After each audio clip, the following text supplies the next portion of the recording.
सुबह के 6 बज गए थे। अनुषा नहा धोकर तैयार हो गई। ससुराल में उसका पहला दिन जो था, वरना घर में मजाल क्या कि वो कभी सुबह 8 बजे से पहले उठी हो। विदाई के समय माँ ने समझाया था, बेटी, लड़कियां कितनी भी पढ़ लिख जाएं, उन्हें अपने संस्कार और पत्नी धर्म कभी नहीं भूलना चाहिए।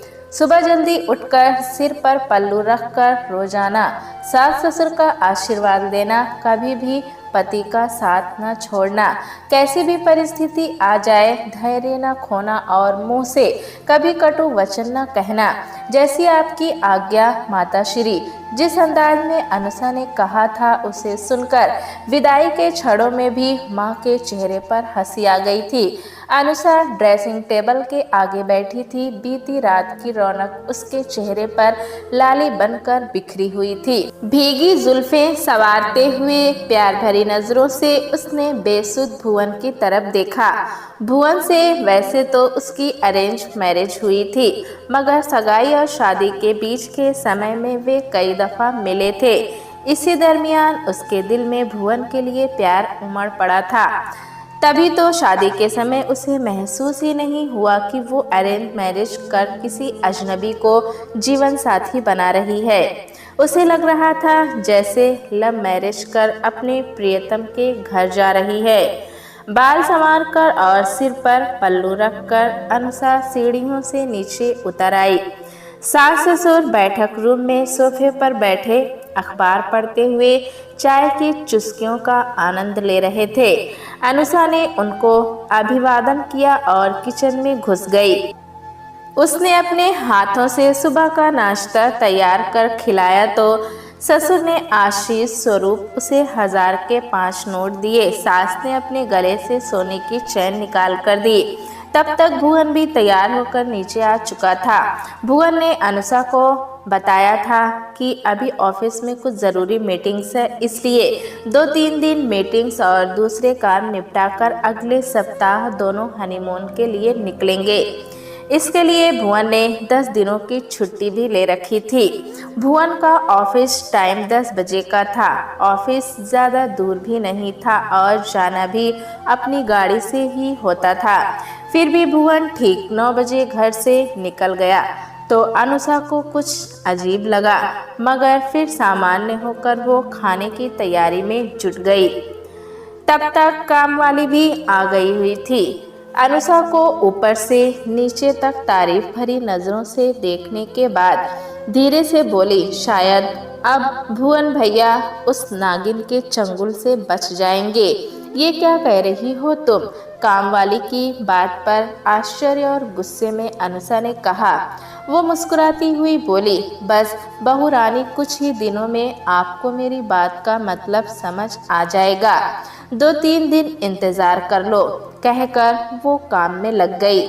फिर अनुषा की तारीफ करती हुई बोली, वैसे बहू रानी बड़ी खूबसूरत हो तुम। अनुषा ने उसकी बात अनसुनी कर दी। उसके दिमाग में तो नागिन शब्द घूम रहा था। उसे नागिन का मतलब समझ नहीं आ रहा था। पूरे दिन अनुषा भुवन के फोन का इंतजार करती रही। दोपहर में भुवन का फोन आया। दोनों ने आधे घंटे प्यार भरी बातें की। शाम में भुवन को आने में देर हुई तो अनुषा ने सास से पूछा। सास ने निश्चिंतता भरे स्वर में कहा, आ रहा होगा, थोड़ा ऑफिस के दोस्तों में बिजी होगा। 8 बजे के करीब भुवन घर लौटा। साथ में एक महिला भी थी, लंबी, छरछरी, नजाकत और अदाओं से लबरेज व्यक्तित्व वाली। उस महिला ने स्लीवलेस वन पीस ड्रेस पहन रखी थी। होठों पर गहरी लिपस्टिक और हाई हील्स में वो किसी मॉडल से कम नहीं लग रही थी। अनुषा को भरपूर निगाहों से देखने के बाद भुवन की ओर मुखातिब हुई और हंसकर बोली, गुड चॉइस। तो ये है आपकी बेटर हाफ, अच्छा है। बिना किसी के कहे ही वो सोफे पर पसर गई। सास जल्दी से 2 गिलास शरबत ले आई। शरबत पीते हुए उसने शरबती आवाज में कहा, भुवन, जिस दिल में मैं हूँ उसे किसी और को किराए पर तो नहीं दे दोगे? उस महिला के मुंह से ऐसी बेतुकी बात सुनकर अनुषा की भवें चढ़ गई। उसने प्रश्नवाचक नजरों से भुवन की तरफ देखा और फिर सास की तरफ देखा। सास ने नजरें नीची कर ली और भुवन ने बेशर्मी से हंसते हुए कहा, यार टीना, तुम्हारी मजाक करने की आदत नहीं गई। मजाक कौन कर रहा है? मैं तो हकीकत बयां कर रही हूँ। वैसे अनुसार तुमसे मिलकर अच्छा लगा। आगे भी मुलाकातें होती रहेंगी हमारी। आखिर मैं भुवन की दोस्त जो हूँ, तुम्हारी भी दोस्त हुई ना बेटर हाफ जो हो तुम उसकी। वो बार बार बेटर हाफ शब्द पर जोर दे रही थी। अनुषा उसका मतलब अच्छी तरह समझ रही थी। टीना ने फिर से अदाएं बिखेरते हुए कहा, आज की रात तो नींद नहीं, चैन नहीं है ना भुवन? 5-10 मिनट रुक कर वो जाने के लिए खड़ी हो गई। भुवन उसे घर छोड़ने चला गया। अनुषा ने सास से सवाल किया, ये कौन है माँ जी जो भुवन पर इतना अधिकार दिखा रही है? देखो बेटा, अब तुम भुवन की पत्नी हो, इसलिए इतना तो तुम्हें जानने का हक है ही कि वो कौन थी। दरअसल बेटा, तुम्हें उसको भुवन की जिंदगी में स्वीकार करना पड़ेगा। हमारी मजबूरी है बेटा। हम सबको भी उसे स्वीकार करना पड़ा है बेटे। पर क्यों सासू माँ? क्या भुवन का उसके साथ कोई रिश्ता है? ऐसा कोई रिश्ता तो नहीं बहू, पर बस ये जान लो कि उसके बहुत से एहसान हैं हमारे ऊपर। वैसे तो वो उसकी बॉस है, मगर भुवन को इस मुकाम तक पहुंचाने में काफ़ी मदद की है उसने। अपने पावर का उपयोग कर भुवन को काफ़ी अच्छा ओहदा दिया है। बस भुवन पसंद है उसे और कुछ नहीं। इतना कम है क्या सासू माँ? वो तो पत्नी की तरह हक दिखाती है भुवन पर। बहू, कभी कभी हमें जिंदगी में समझौते करने पड़ते हैं। 1-2 बार भुवन ने जॉब छोड़ने की भी कोशिश की, मगर उसने आत्महत्या की धमकी दे डाली। भुवन के प्रति आकर्षित है, इसलिए उसको अपने ऑफिस से निकलने भी नहीं देती। तब तक ससुर जी उसे समझाने आ गए। सच कहूँ बहू, तो उसने काफ़ी कुछ किया है हमारे लिए। मेरे हार्ट की सर्जरी कराने में भी पानी की तरह पैसे बहाए। इन सब के बदले भुवन का थोड़ा वक्त ही तो लेती है। सुबह भुवन 1 घंटे जल्दी चला जाता है ताकि उसके साथ समय बिता सके और रात में थोड़ा अधिक रुक जाता है। बस इतनी ही डिमांड है उसकी। अगर टीना को भुवन इतना ही पसंद था तो उसी से शादी क्यों नहीं करा दिया आप लोगों ने? मेरी जिंदगी क्यों खराब की? बेटा, टीना शादीशुदा है, उसकी शादी भुवन से हो ही नहीं सकती।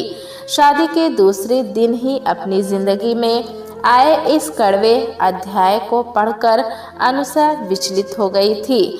सोचा माँ को हर बात बता दे और सब कुछ छोड़कर मायके चली जाए, मगर फिर माँ की कई बातें याद आ गई कि हमेशा धैर्य बनाए रखना। आधे घंटे में भुवन वापस लौट आया। खा पी कर और बर्तन निपटा कर जब अनुषा अपने कमरे में पहुंची तो देखा भुवन टीना से बातें कर रहा है। अनुषा को देखते ही उसने फोन काट दिया और अनुषा को बाहों में भरने लगा। अनुषा छिटक कर अलग हो गई और उल्हाने भरे स्वर में बोली, मेरी सौतन से बातें कर रहे थे। भुवन हंस पड़ा। अरे यार, सौतन नहीं है वो, बस मुझ पर मरती है और मैं भी उसके साथ थोड़ा बहुत हुकअप कर लेता हूँ, बस और क्या। खूबसूरत है, साथ चलती है तो अपना भी स्टैंडअप बढ़ जाता है। बेशर्मी से बोलते हुए भुवन सहसा ही सीरियस हो गया। देखो अनुषा, जीवन साथी तो तुम ही हो मेरी। मेरे जीवन का हर रास्ता लौटकर तुम्हारे पास ही आएगा। वो तो ठीक है भुवन, मगर ऐसा कब तक चलेगा? इस टीना को तुम में इतनी दिलचस्पी क्यों है? कहीं ना कहीं तुम भी उसे भाव देते होगे, तभी तो उसे आगे बढ़ने का मौका मिलता है। देखो यार, मेरा तो एक ही फंडा है, थोड़ी खुशी मुझे मिल जाती है और थोड़ी उसे। उसमें गलत क्या है? ऑफिस में मेरा पोजीशन बढ़ाती है और मैं उसे थोड़ा प्यार दे देता हूँ, बस इससे ज्यादा और कुछ नहीं। दिल में तो सिर्फ तुम ही हो। कहकर भुवन ने लाइटें बंद कर दी और न चाहते हुए भी अनुषा को समर्पण करना पड़ा। समय इसी तरह निकलने लगा। लगभग रोजाना ही टीना घर आ धमकती।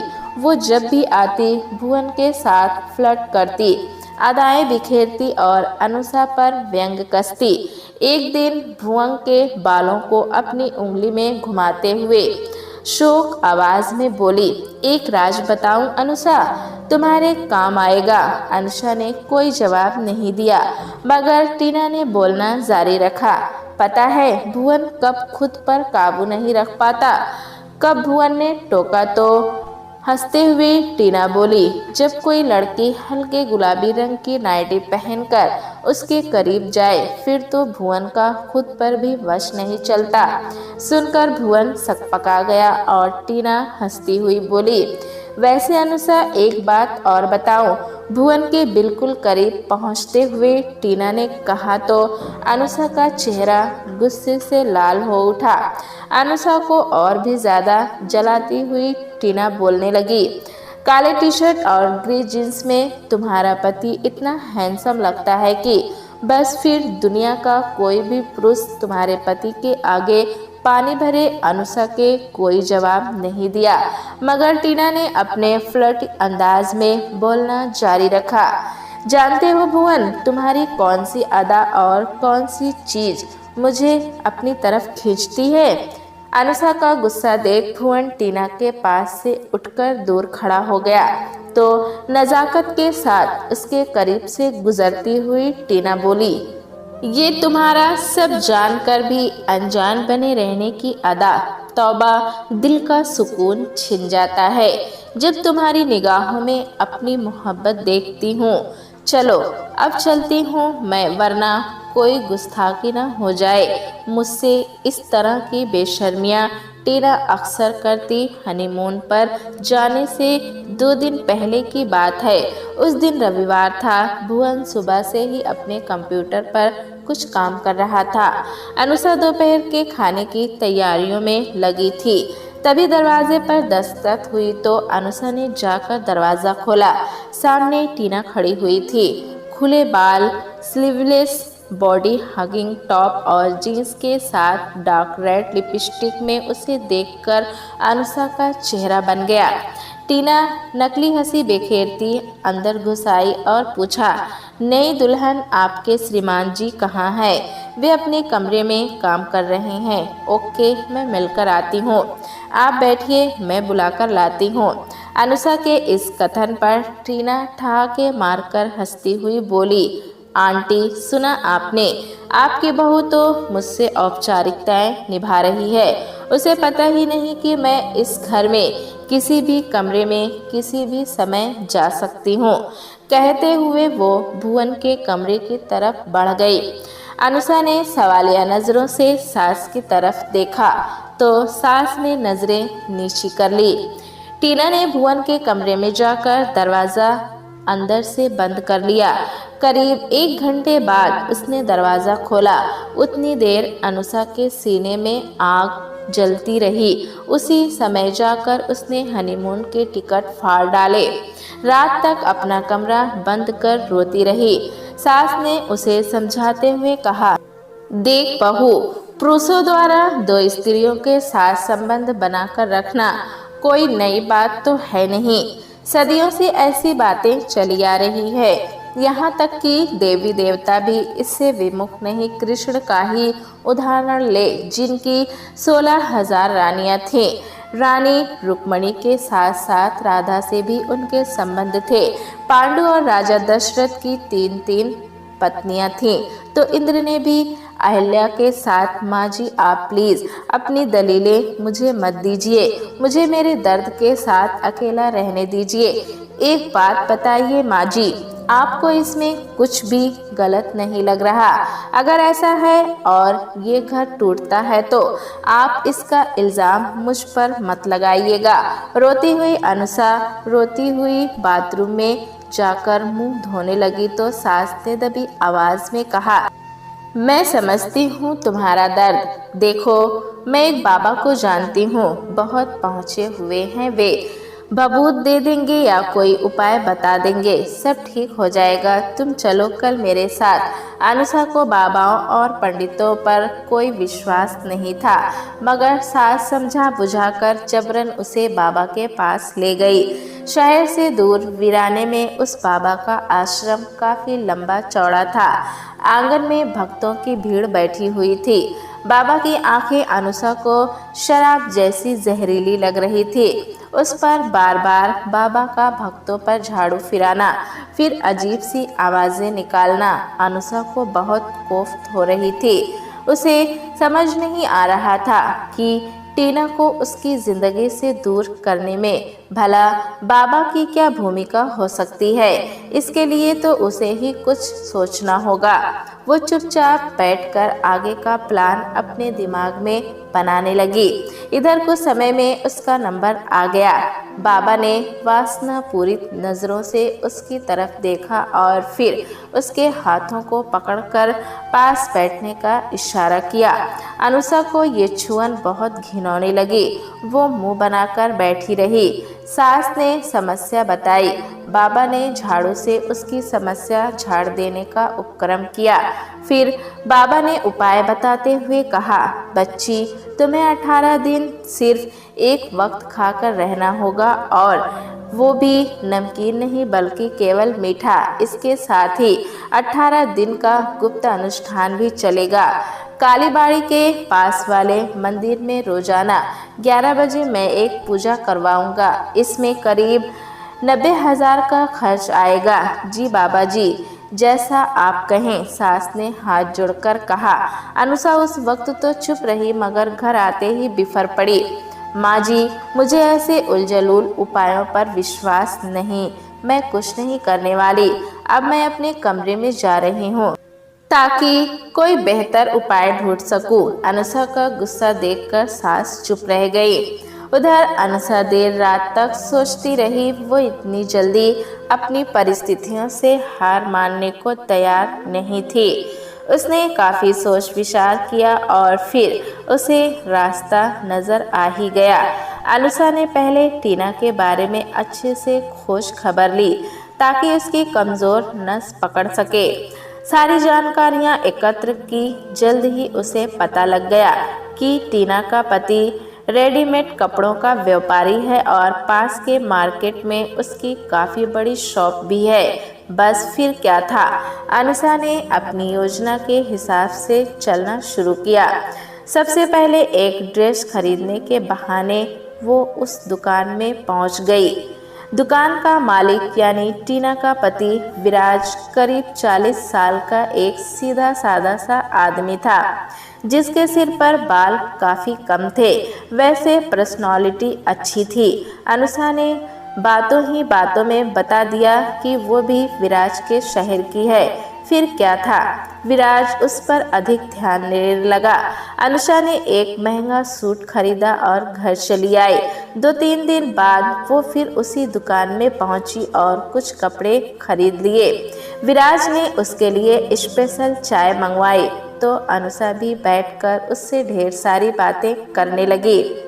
धीरे धीरे उसने ये भी बता दिया कि उसका पति भुवन टीना के ऑफिस में काम करता है।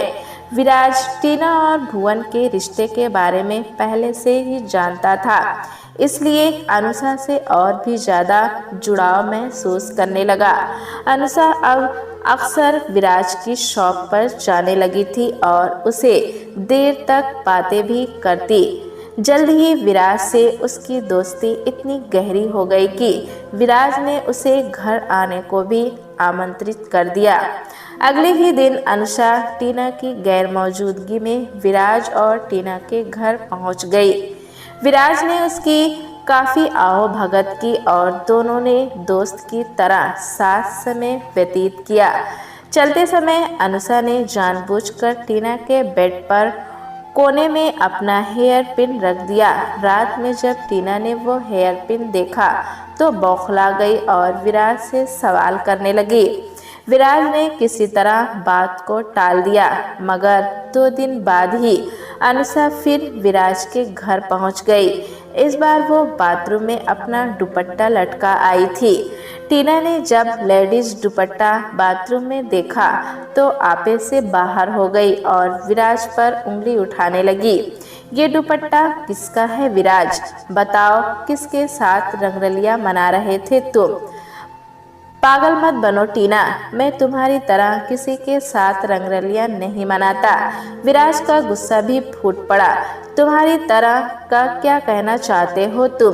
भूलो मत, मेरे पिता के पैसों पर पल रहे हो। मुझको धोखा देने की बात सोचना भी मत।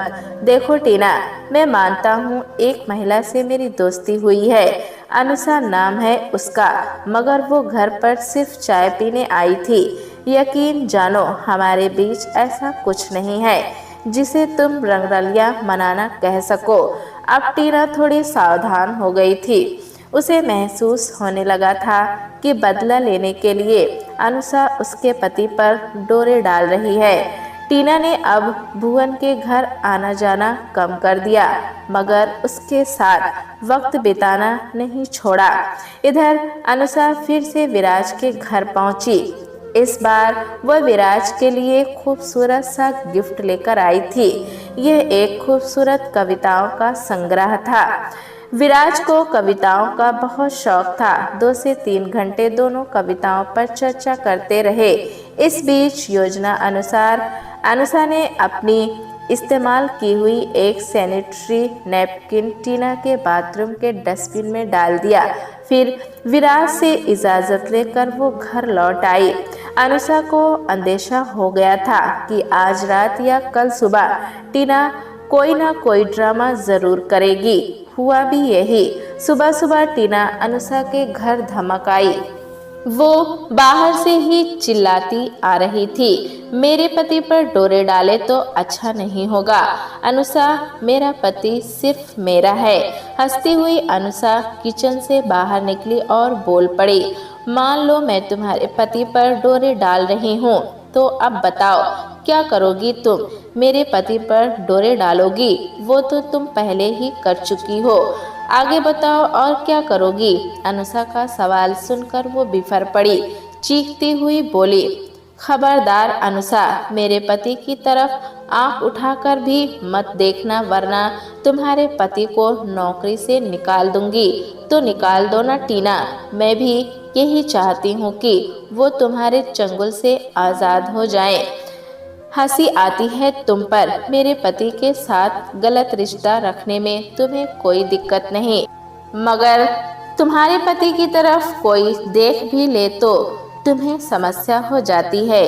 कैसी औरत हो तुम, जो औरत का दर्द ही नहीं समझ सकती?